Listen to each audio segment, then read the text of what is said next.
പ്രേമ ഈ ഇന്ത്യയുടെ യുദ്ധവിമാനം തേജസ് ഈ കഴിഞ്ഞ ദിവസം ദുബായിൽ വ്യോമാഭ്യാസ പ്രകടനം നടത്തുന്നതിനിടയിൽ അത് തകർന്നതിനെ സംബന്ധിച്ച് ഇപ്പോൾ നിരവധി അഭ്യൂഹങ്ങളാണ് ഉണ്ടായിക്കൊണ്ടിരിക്കുന്നത്. എന്തൊക്കെയാണ് കേൾക്കുന്ന അഭ്യൂഹങ്ങൾ? ചേട്ടാ, ഇത് ഏറ്റവും വലിയ ഒരു ആശങ്ക ഇതുമായി ബന്ധപ്പെട്ടുണ്ടാകുന്നത് കഴിഞ്ഞ ദിവസം ഈ തേജസിനെതിരെ വലിയ രീതിയിലുള്ള സോഷ്യൽ മീഡിയ പ്രചാരണം ഉണ്ടായിരുന്നു. ഈ തേജസ് യുദ്ധവിമാനത്തിന് വലിയ സാങ്കേതിക തകരാറുണ്ട്, ഇതിന് വലിയ ഓയിൽ ലീക്ക് ഉണ്ട്. അപ്പൊ അതിന്റെ ദൃശ്യങ്ങൾ സഹിതമാണ് ചില സോഷ്യൽ മീഡിയ ഹാൻഡിലുകൾ പ്രചാരണം നടത്തിയിരുന്നത്. അപ്പോൾ അത് നമ്മുടെ പ്രസ് ഇൻഫർമേഷൻ ബ്യൂറോ അതിൽ ഫാക്ട് ചെക്ക് നടത്തി അത് വാസ്തവവിരുദ്ധമായ പ്രചാരണമാണെന്നും ഇത് സാധാരണഗതിയിൽ ഈ യുദ്ധവിമാനങ്ങളുടെ എയർ കണ്ടീഷനിങ് സംവിധാനം, അതായത് ശീതീകരണ സംവിധാനം അത് പ്രവർത്തിക്കുമ്പോൾ വിമാനത്തിന്റെ അടിഞ്ഞുകൂടുന്ന വെള്ളം അത് ഊറ്റിക്കളയുന്ന അത് സ്വാഭാവികമായി ഒരു യുദ്ധവിമാനം അതിന്റെ നടപടിക്രമത്തിന്റെ ഭാഗമായി ചെയ്യുന്നതാണ് എന്ന് പ്രസ് ഇൻഫർമേഷൻ ബ്യൂറോ വിശദീകരിച്ചതിന് തൊട്ടടുത്ത ദിവസമാണ് ഈ അപകടം ഉണ്ടാകുന്നത്. അപ്പൊ ഈ അപകടം അത് ഒരിക്കലും പ്രതീക്ഷിച്ച ഒരു സംഗതിയല്ല, വളരെ അപ്രതീക്ഷിതമായിട്ട് നടന്ന ഒരു സംഗതി. കാരണം തേജസ് എന്ന് പറയുന്ന വിമാനം ഇന്ത്യൻ വ്യോമസേനയുടെ അല്ലെങ്കിൽ ഇന്ത്യയിൽ അത് ഉപയോഗത്തിൽ വന്നിട്ട് 24 വർഷമായി. 23 വർഷം ഒരു പ്രശ്നവുമില്ലാതെ സർവീസ് നടത്തിക്കൊണ്ടിരുന്ന ഒരു വിമാനമാണ് തേജസ്. ലോകത്തെ ഏറ്റവും സുരക്ഷിതമായ യുദ്ധവിമാനങ്ങളുടെ പട്ടികയിൽ പരിഗണിക്കപ്പെടുന്ന ഒരു വിമാനം കൂടിയാണ് തേജസ്. കഴിഞ്ഞ വർഷം 2024 ആണ് തേജസിന് ആദ്യമായിട്ട് ഒരു അപകടം നേരിടുന്നത്. അത് നമ്മുടെ രാജസ്ഥാനിൽ ജയ്സാൽമീറിൽ വെച്ച് നടന്ന ഒരു സൈനിക പരിശീലന പറക്കലിനിടെ ആ വിമാനത്തിന്റെ എഞ്ചിൻ പ്രവർത്തനരഹിതമായി അതിന്റെ ഓയിൽ ഫ്ലൂയിഡ് സിസ്റ്റം തകരാറിലായി. അങ്ങനെ എഞ്ചിൻ പ്രവർത്തനം നിലച്ചു. പക്ഷെ പൈലറ്റ് ആ അപകടത്തിൽ നിന്ന് രക്ഷപ്പെട്ടു. പൈലറ്റ് സീറ്റ് എജക്ട് ചെയ്ത് രക്ഷപ്പെട്ടു. പക്ഷെ ദുബായിൽ നടന്ന സംഭവത്തിൽ ദൗർഭാഗ്യകരമായിട്ട് ആ വിമാനത്തിന്റെ പൈലറ്റ് നാംനാഷ് സായൽ എന്നാണ് അദ്ദേഹത്തിന്റെ പേര്. അദ്ദേഹം ഹിമാചൽ സ്വദേശിയാണ് എന്നാണ് അറിയാൻ സാധിക്കുന്നത്. അദ്ദേഹം വിംഗ് കമാൻഡർ ആണ്. ദീർഘകാലം എയർഫോഴ്സിൽ പ്രവർത്തന പരിചയമുള്ള അല്ലെങ്കിൽ സർവീസ് റെക്കോർഡുള്ള ഒരു വൈമാനികനാണ് നാംനാഷ് സായൽ. അദ്ദേഹത്തിന് ഏതെങ്കിലും തരത്തിൽ ഇതുവരെ പിഴവ് സംഭവിച്ചതായിട്ടുള്ള ഒരു ട്രാക്ക് റെക്കോർഡ് ഇല്ല. വളരെ മികച്ച ഇന്ത്യൻ എയർഫോഴ്സിലുള്ള ഒരു മികച്ച ഒരു പൈലറ്റ് കൂടിയാണ്. അദ്ദേഹത്തിന്റെ സഹധർമ്മിണിയും ഒരു നമ്മുടെ എയർഫോഴ്സിലെ ഒരു പൈലറ്റ് തന്നെയാണ്. അഫ്സാൻ എന്നാണ് അവരുടെ പേര്. അപ്പൊ ഇങ്ങനെ ഇന്ത്യൻ വ്യോമസേനയിലെ വലിയ പരിചയസമ്പന്നനായ ഒരു പൈലറ്റിന് ഒരു പിഴവ് സംഭവിക്കുമോ എന്നുള്ളതാണ് ഇപ്പോൾ ഉയരുന്ന ചോദ്യം. കാരണം ഈ വിമാനം തേജസ് എന്ന് പറയുന്ന വിമാനം അത് ഒരു അഭ്യാസ പ്രകടനത്തിനിടെയാണ് തകർന്നു വീഴുന്നത്. അതായത് ഇതിലെ സാങ്കേതിക പദം ബാരൽ റോൾ എന്നാണ് പറയുക. അതായത് കരണം മറിയുക.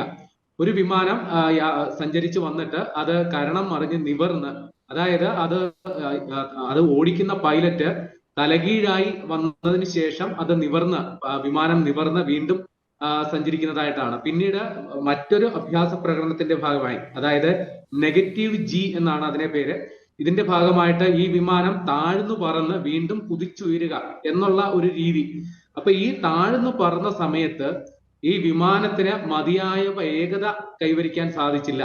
അല്ലെങ്കിൽ വിമാനത്തിന്റെ എഞ്ചിന് ആവശ്യമായ ത്രസ്റ്റ്, അതായത് താഴ്ന്നു പറന്നിട്ട് വീണ്ടും മുകളിലേക്ക് ഉയരാൻ ആവശ്യമായ ത്രസ്റ്റ് ഉൽപ്പാദിപ്പിക്കാൻ ഈ വിമാനത്തിന്റെ എഞ്ചിന് സാധിച്ചില്ല. അല്ലെങ്കിൽ അതിന് താഴ്ന്നു പറന്ന ആ സമയത്തിന് തന്നെ സാങ്കേതിക തകരാർ സംഭവിച്ച് വിമാനത്തിന്റെ എഞ്ചിൻ പ്രവർത്തനരഹിതമായിട്ടുണ്ടാകാം തുടങ്ങിയ നിഗമനങ്ങളാണ് എത്തുന്നത്. ഒന്ന്, പൈലറ്റിന്റെ കണക്കുകൂട്ടലിൽ വന്ന പിഴവ്, അതായത് താഴ്ന്നു പറന്ന ശേഷം അമിതമായി താഴ്ന്നതിന് ശേഷമാണ് പൈലറ്റ് കുതിച്ചുയരാനായിട്ടുള്ള ശ്രമം നടത്തിയിട്ടുണ്ടാവുക. അങ്ങനെ പൈലറ്റിന് സംഭവിച്ച കണക്കുകൂട്ടലിലെ പിഴവ്, അല്ലെങ്കിൽ വിമാനത്തിന്റെ എഞ്ചിൻ മതിയായ ത്രസ്റ്റ് ഉൽപ്പാദിപ്പിക്കാൻ വിമാനത്തിന്റെ എഞ്ചിൻ പരാജയപ്പെട്ടു, അങ്ങനെ സംഭവിച്ചൊരു പിഴവ് എന്ന രീതിയിലാണ് ഈ അപകടത്തെ വ്യാഖ്യാനിക്കുന്നത്. ഏതെങ്കിലും തരത്തിലുള്ള ഒരു അട്ടിമറി സാധ്യത തൽക്കാലം അന്വേഷണ സംഘം തള്ളിക്കളയുകയാണ്. കാരണം ഇത് ഈ അപകടത്തിന്റെ പൂർണ്ണമായ ദൃശ്യങ്ങൾ ഇതിനോടകം തന്നെ പുറത്തു വന്നിട്ടുണ്ട്. ആയിരക്കണക്കിന് പേർ അവിടെ സാക്ഷികളായി ഉണ്ടായിരുന്നു. അതുകൊണ്ട് തന്നെ ഇതിന്റെ വ്യക്തമായ വീഡിയോ ദൃശ്യങ്ങൾ ഇതിനോടകം തന്നെ ലഭ്യമാണ്. ഇപ്പോൾ ഏതെങ്കിലും തരത്തിലുള്ള ഒരു അട്ടിമറിക്കുള്ള സാധ്യത കുറവാണ് എന്ന് തന്നെയാണ് അന്വേഷണ സംഘം പറയുന്നത്. 2 സാധ്യതകളാണ് ഇപ്പോൾ പറയുന്നത്. ഒന്ന്, പൈലറ്റിന് സംഭവിച്ച ഒരു പിഴവ്. 2, വിമാനത്തിനുണ്ടായ സാങ്കേതിക തകരാർ. പക്ഷെ ഈ കുഞ്ഞൻ വിമാനം അത് ഇന്ത്യയുടെ ഒരു അഭിമാന പദ്ധതി തന്നെയാണ്. 4000 കിലോ വരെ സ്ഫോടക വസ്തുക്കൾ വഹിക്കാൻ ശേഷിയുള്ള ഏതാണ്ട് 850 കിലോമീറ്റർ റേഞ്ച് ഉള്ള ഒരു വിമാനം. അത് ഇത്തരത്തിൽ ഒരു അപകടം സംഭവിക്കാനുള്ള സാധ്യത വളരെ കുറവാണ്. കാരണം ഈ ശ്രേണിയിൽപ്പെട്ട, ഈ കുഞ്ഞൻ യുദ്ധവിമാനങ്ങളുടെ ശ്രേണിയിൽപ്പെട്ട ഏറ്റവും മികച്ച ഒരു വിമാനമായിട്ടാണ് തേജസിനെ ഇതിനോടകം തന്നെ വിശേഷിപ്പിക്കുന്നത്. ഇപ്പോൾ ഒരു അപകടം സംഭവിച്ചെങ്കിൽ പോലും ഏറ്റവും സുരക്ഷിതമായ യുദ്ധവിമാനങ്ങളുടെ പട്ടികയിൽ തന്നെയാണ് തേജസ് ഇപ്പോഴും ഉള്ളത്. ഇനിയിപ്പോൾ അവശേഷിക്കുന്നത് ഈ വിമാനത്തിന് ഉണ്ടായ അപകടം സംബന്ധിച്ചുള്ള ഒരു അന്വേഷണമാണ്. ഒരു court of investigation Indian air force ഇതിനോടകം തന്നെ രൂപീകരിച്ചിട്ടുണ്ട്. അപ്പൊ ഈ അന്വേഷണവുമായി ബന്ധപ്പെട്ട ഇനി UAE അധികൃതരുടെ പിന്തുണയും കൂടി ഇന്ത്യൻ ഭരണകൂടത്തിന് വേണ്ടി വരും. കാരണം അവിടെ ഈ തകർന്ന വിമാനത്തിന്റെ അവശിഷ്ടങ്ങൾ പൂർണ്ണമായും അത് ഇന്ത്യയിലേക്ക് മടക്കി എത്തിക്കണം, തെളിവ് ശേഖരണത്തിന്റെ ഭാഗമായി. കൂടാതെ ഇതുമായി ബന്ധപ്പെട്ടുള്ള സാക്ഷികൾ, ഈ രക്ഷാപ്രവർത്തനത്തിൽ അടക്കം പങ്കെടുത്തവരുടെ പങ്കാളിത്തം, ഇതെല്ലാം ഈ അന്വേഷണത്തെ ബാധിക്കുന്ന അല്ലെങ്കിൽ അതിനെ സ്വാധീനിക്കുന്ന സംഗതികളാണ്. അപ്പൊ ആ കാര്യങ്ങളൊക്കെ ഉറപ്പുവരുത്തേണ്ടതുണ്ട്. അപ്പൊ ഏതായാലും വലിയ രീതിയിലുള്ള ഒരു ആശങ്ക നേരത്തെ ഉണ്ടായിരുന്നു, ഈ തേജസിനെ അട്ടിമറിച്ചതാണോ? കാരണം ഇന്ത്യയെ സംബന്ധിച്ച് പ്രതിരോധ സാമഗ്രികൾ വിദേശ രാജ്യങ്ങളിൽ നിന്ന് വാങ്ങുക എന്ന ഒരു പോളിസിയിൽ വലിയ മാറ്റം വരുത്തി സ്വന്തമായി നിർമ്മിച്ച യുദ്ധസാമഗ്രികൾ വിദേശത്തേക്ക് കയറ്റുമതി ചെയ്യുന്ന ഒരു രാജ്യമായി ഇന്ത്യ മാറിക്കൊണ്ടിരിക്കുകയാണ്. വലിയ രീതിയിലുള്ള കയറ്റുമതി സാധ്യത, ഇപ്പൊ തേജസിന്റെ കയറ്റുമതി അടക്കം പല വിദേശ രാജ്യങ്ങളും തേജസ് യുദ്ധവിമാനങ്ങൾ വാങ്ങാനായിട്ട് താല്പര്യപ്പെട്ട് മുമ്പോട്ട് വന്നിരുന്നു.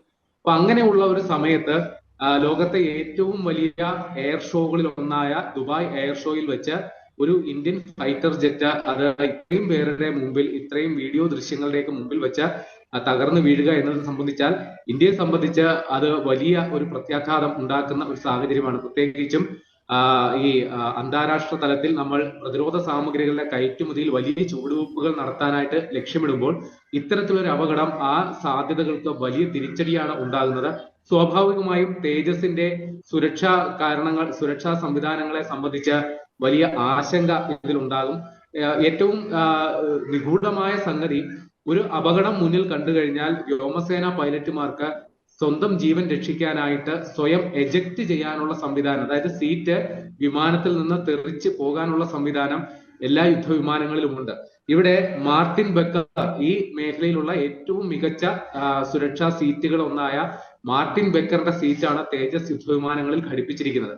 പക്ഷേ ഇവിടെ ഈ പൈലറ്റിന് അങ്ങനെ സീറ്റ് എജക്ട് ചെയ്യാനുള്ള സാവകാശം കിട്ടിയിട്ടുണ്ടാവില്ല എന്നാണ് മനസ്സിലാക്കുന്നത്. അതുകൊണ്ട് തന്നെയാണ് ആ പൈലറ്റിന്റെ ജീവൻ നഷ്ടപ്പെടാനുള്ള പ്രധാന കാരണം.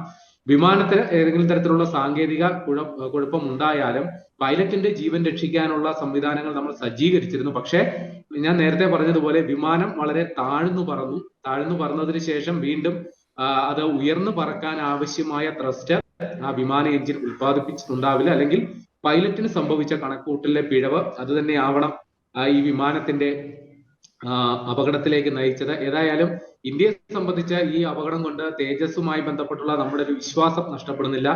വീണ്ടും നമ്മൾ നമ്മുടെ യുദ്ധവിമാനങ്ങൾ നമ്മുടെ എയർഫോഴ്സിന്റെ ഭാഗമാക്കാനുള്ള, അതായത് നമുക്കിപ്പോൾ 11 സ്ക്വാഡ്രൺ വിമാനങ്ങളുടെ കുറവുണ്ട്. നിലവിൽ നമ്മൾ 83 തേജസ് യുദ്ധവിമാനങ്ങളുടെ നിർമ്മാണത്തിന് കൂടി ഹിന്ദുസ്ഥാൻ എയറോനോട്ടിക്സ് ലിമിറ്റഡിന് കരാർ കൊടുത്തിട്ടുണ്ട്. നേരത്തെ 40 എണ്ണം 2001 തേജസിന്റെ ആദ്യ പരീക്ഷണ പറക്കൽ നടന്നത്. പിന്നീട് 4000-ഓളം പരീക്ഷണ പറക്കലുകൾ പൂർത്തിയാക്കി 2016 വ്യോമസേനയുടെ ഭാഗമാകുന്നത്.